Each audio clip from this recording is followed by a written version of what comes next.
Well, it's Sunday here at the Road Trip Revivals HQ, but that doesn't mean the fun stops.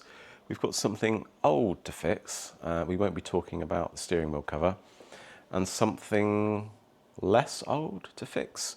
The family truckster needs a bit of attention. We've got some turbo issues, so I think we'll jump right into that first. There's some very cool Road Trip Revivals coming up in September, so subscribe if you don't want to miss those. Right, before we can get to the Jeep, we need the trailer off. Before we take the trailer off, we need to get this MG out of here. Topdon sent me a jumper pack, and I was quite pleased about this because the only one I've got is like a big traditional heavy one with a lead acid battery. Of course, everything's lithium now, and it seems like quite a sturdy thing. It's got a nice bright torch on it.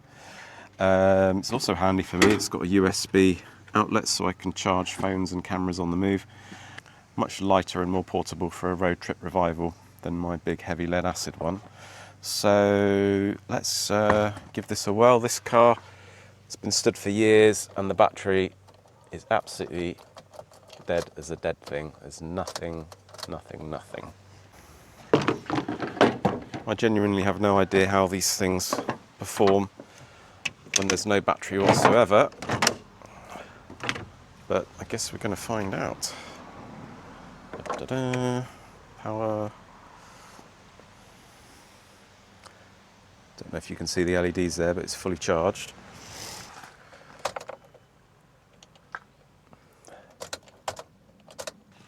I think it said that in the instructions actually. If you hook it up and this doesn't light up, then you need to press that.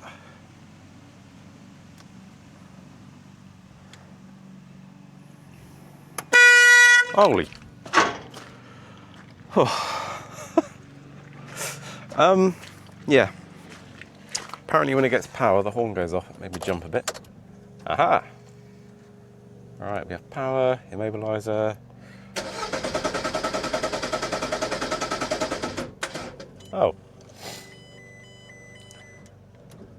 That's weird. It cranked over well, but it didn't start.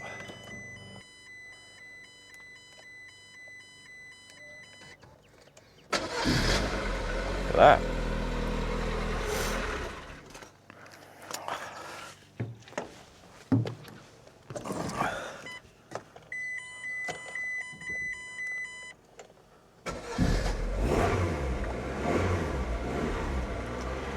I think because this has got no battery whatsoever, and these packs, you press the button and it comes on for sort of, I don't know what it is, 10-15 seconds or something. Gives you plenty of time to crank it, and then as it cuts out, obviously, normally if you've even got sort of a battery with 11 volts on there, it'd be enough to keep it running till the alternator kicks in, but this thing's been stood for so long it won't idle very well either.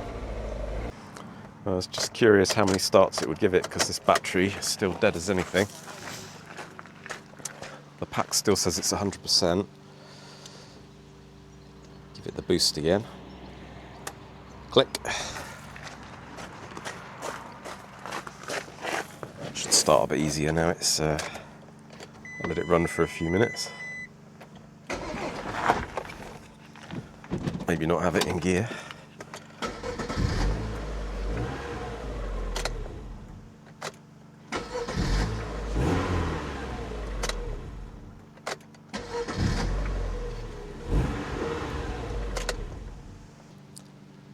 It still says it's on 100%. I have to admit that is quite impressive. I'm quite pleased with that. Anyway, on with the Jeep. I was just thinking about these jump packs again, and I don't think they're meant to replace a battery, are they? Especially the lithium ones. But that's not that useful for me because if I'm trying to start a car that hasn't moved for 4 or 5 years, the battery is so dead, it's as if in effect there's no battery there at all. So I hooked it up to the Jeep, disconnected the negative battery terminal, so this is being the battery in effect, and we'll see if it can start that. Got the jump light on.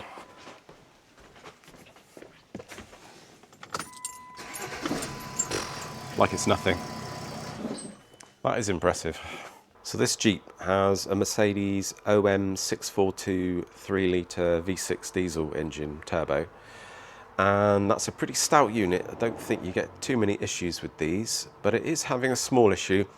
When you go down the road, you get a sort of a little, we call it the puppy noise. It goes, rup, rup, rup, is the best way I can describe it, and you get sort of a surging feeling to it. And I think the issue is going to be the turbo actuator. It's got quite a lot of play in it. That's the actuator that controls the variable vanes on the turbo. Now, Garrett, who make the turbo, they won't sell you just that. They'll only sell you a whole new turbo complete with that on it. But that obviously is quite expensive and much more difficult to fit. So I bought one of these actuators on eBay. I don't know what they are, about 60, 70, 80 pounds, something like that. So we'll whack that on, see if that cures the puppy noise.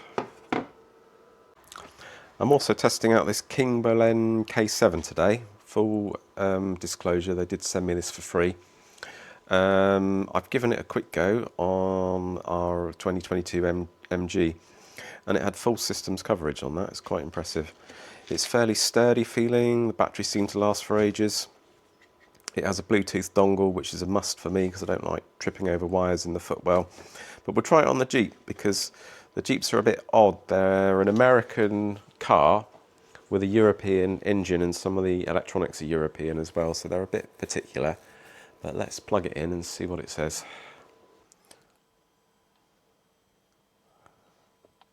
Jeep. Connecting to the dongle. What I'm interested in is, can we test the actuator? Let's see. Boost pressure actuator. Okay, now we've got different percentages here we can set it to. Let's try that. That's the other good thing about being wireless. Right, let's set it to 100%. Not sure which. Oh, okay. Yeah, it went all the way the other way. Then we can do 80.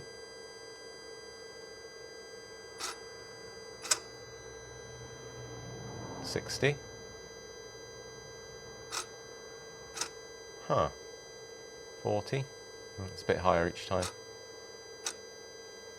20.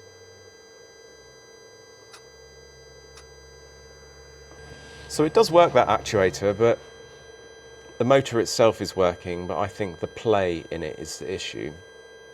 But what we can do, actually, that's quite handy, because this is ineffectively a white boxed part from China, and it's quite a fiddle to put it on, I wonder if we can actually just plug it in first without installing it properly, run that test again, make sure this one actually works before we go through the trouble of installing it. Right, I've got the actuator, literally just got the plug on it there. We'll set it there, put the key back on.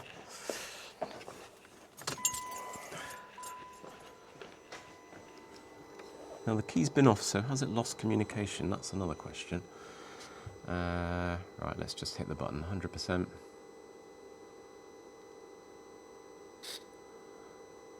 Huh. That's quite impressive. Usually when the key's been on and off, you have to sort of re-enter the system, but this instantly still communicates, so that's quite good. Cool, that seems to work. I don't mind investing the time putting this on now. Well, it's not too much of a knuckle buster, but it is a bit of a fiddle. That's the old one there. See the play there, and that's the new one. The new one does still have some play, but it is significantly less. There's a little C-clip that joins the turbo actuator rod onto here, and of course you don't want to lose that, but you have to pull it off with a pick because it's quite tight. So of course I yanked on it and it went bing! Never see that again.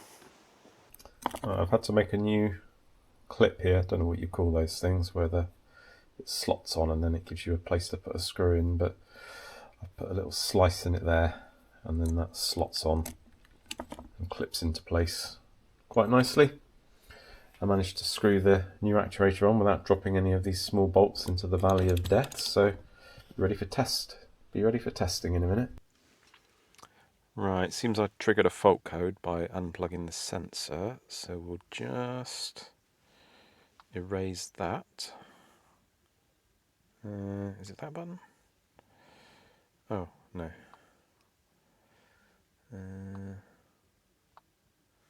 Clear fault code.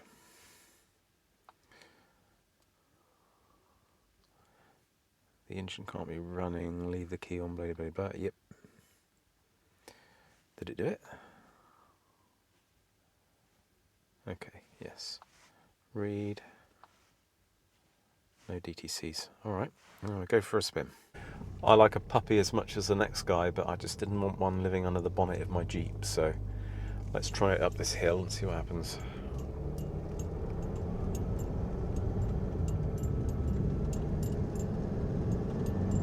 I think that's pretty good.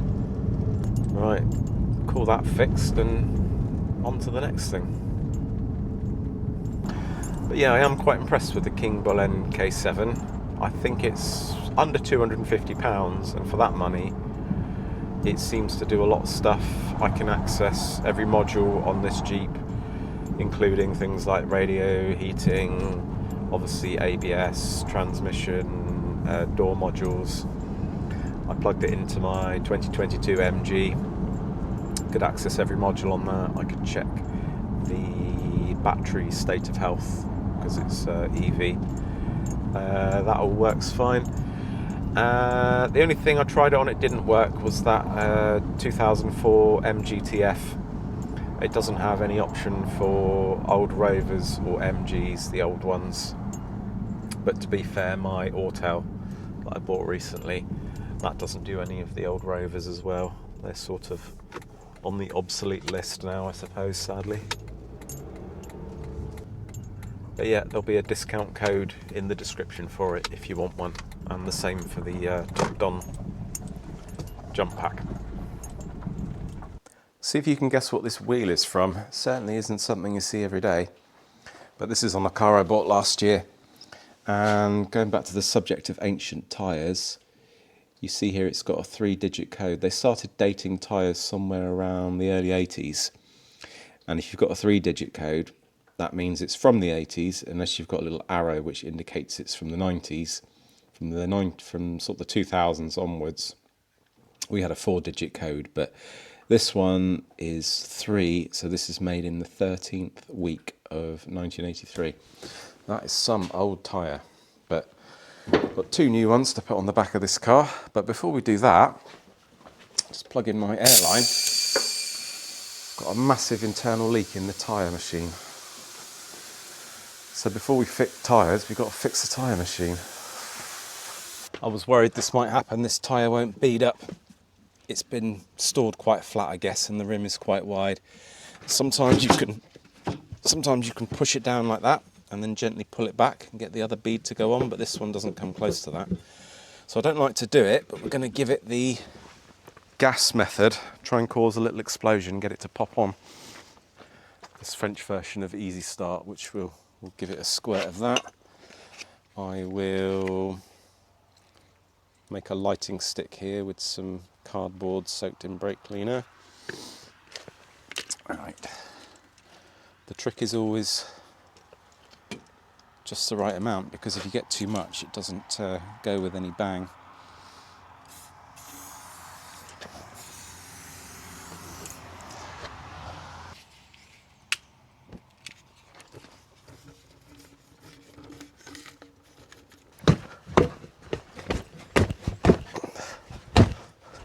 Oh.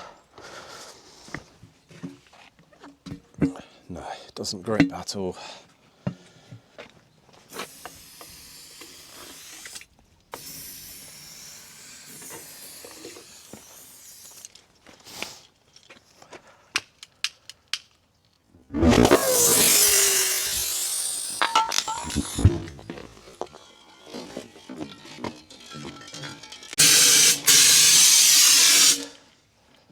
Ah.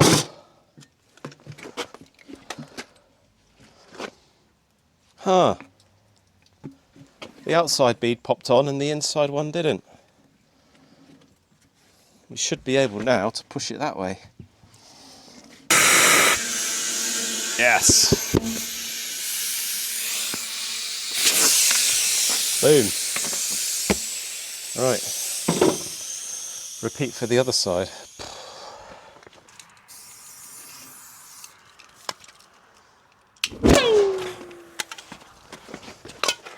Seems like the French easy start is a win on that. Start pilote.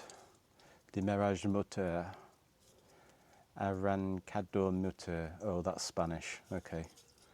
Doesn't say anything about putting tyres on, but this was the other side.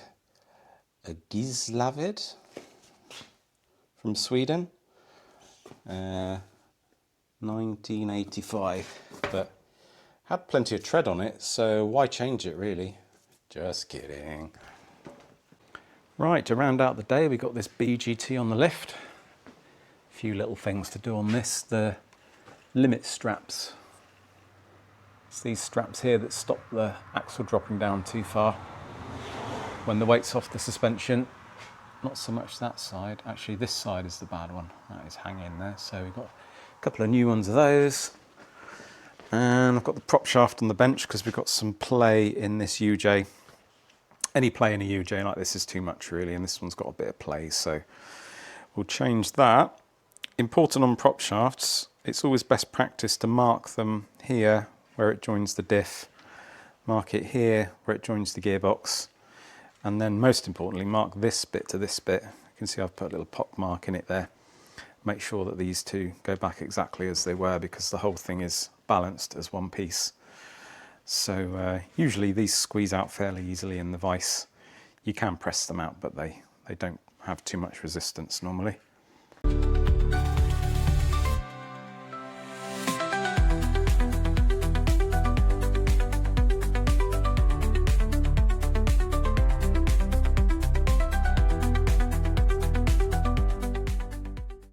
It's easier to get the new one in than it is to get the old one out.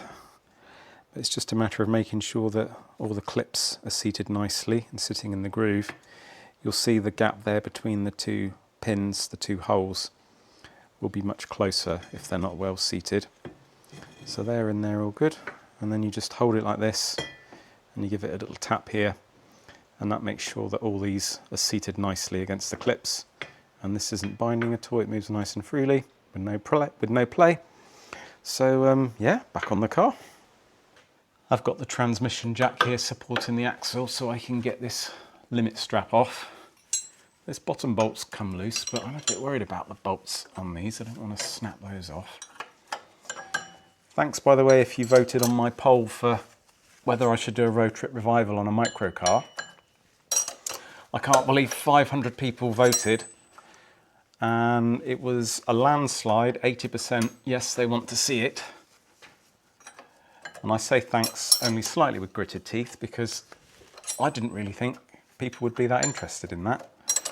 And I'm now committed to a 300-mile drive in a quadricycle with a plastic body and a 2-cylinder diesel engine that goes at 45 kilometers an hour. I'm not sure if that's even 30 miles an hour, is it? But what the hell, it should be a laugh anyway.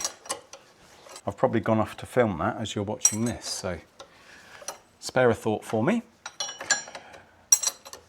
Also at the same time, in the same garage where the car is, there's 3 motorbikes and none of them have run for at least 15 years. So that'll be a different video, but we'll probably make a video, my brother and I, of getting those 3 bikes running again. At the time of filming, I've still got Spotty for sale. And I'm asking £2,300 for that one, or the equivalent of euros if you're in France, or anywhere else in Europe for that matter. I can get it delivered to the UK, probably, depending on when, for a fairly reasonable price. Ooh, that's not coming off, is it? At some point, I'd like to be able to perhaps do giveaways or raffle some of these cars off. Because for me it's a lot more fun going and buying them than it is trying to sell them afterwards. I've still got the Torturina as well, and I tried to do some work on it the other day, and I got it in the workshop, and I started filming sort of an inspection video, and it's not too bad. It's not rotted out or anything, but it's just quite scruffy all over. And tried to get to the bottom of that electrical fault it has, where none of the dashboard is powered up. Not much of the electrical equipment works at all. And I spent about half an hour on it, and it's frustrating because it's a simple electrical system. I mean, I managed to dig out a Haynes manual with a wiring diagram, or rather Gavin gave me one, but I just can't figure out why the dashboard isn't being powered up, and it's not that easy to get to the wiring to test it either. So I sort of pushed it to one side and gave up with it for now, and I called it the torch arena because I had a miserable night sleeping in it. I just kind of felt like the car was torturing me a bit. We didn't gel at all. It did get me home, so I can't be too angry with it. This sleeve at the top end has got a bush in it. I need to swap into the new one, but it was stuck in there, so I just cut the rubber to get it out. I'm sort of trying to film everything interesting that I do now, and planning road trip revivals in the theme of what I do and making sure it's interesting and filming it. And I kind of realised that if the content I enjoy making is the content you guys like watching, it sort of feels like it's meant to be. The channel's grown from about 800 subs. Yeah, I was on about 800, I guess, in May, June. And when I released the patina video, it jumped up to about 2,500, 3,000, something like that. And since then I've been steadily releasing videos. I released 7 in August, which I'm absolutely gobsmacked at. And yeah, as of now I'm up to 8,000, so 10,000 is very much in sight. I love the community, I love the comments, which are overwhelmingly positive, thankfully. One person the other day did say about the first Spotty video that it was a really terrible video, and it was like, what did he say? Like watching a dog dying, which I thought was a little bit harsh, but also quite funny. So if people are going to have a go at me, then I appreciate it actually if they can get a bit of humour in there at least. Ooh, it stretches a lot.